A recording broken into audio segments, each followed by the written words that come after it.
Good morning, sunshine! Papakita ko sa inyo kung anong pagkain ko ngayon bago kami pupunta. Pupunta ka nga pala kami ngayon dahil sa yung palaruan ng mga bata indoor doon sa AK, malapit sa amin. Nag-open siya ng 10, so matatapos siya ng 6 ng hapon.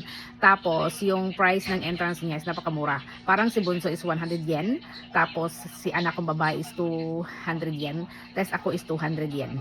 So, hanggang mag-open and then kahit anong oras ka umuwi hanggang sa mag-close sila.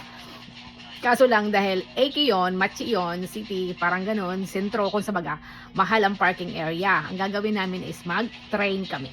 Dahil gusto nyo naman ng mga bata na mag-train. So before pa tayo sasabak sa mga gala-gala, kakain muna tayo ng healthy na may kasamang hindi healthy. Kimchi, hindi siya healthy pag lagi-lagi. Nori, hindi din siya healthy pag lagi-lagi kasi maasin yan. Ito ang healthy pero bawal ito sa mga high blood kasi bawal ito sa high blood. Di ko ma-explain. Natto, kanin, at saka yung paborito kong isda na dulong na naka-steam. And then pampaitim. Pampaputi pala. Kape is light. So yung sabaw natin inubos ng anak kong lalaki so okay lang. So kakain tayo. Bakit yung aking mata. Marami akong tulog dahil mga before 9 tulog na ako. Tapos gising ako dahil wala pang 5. Oh.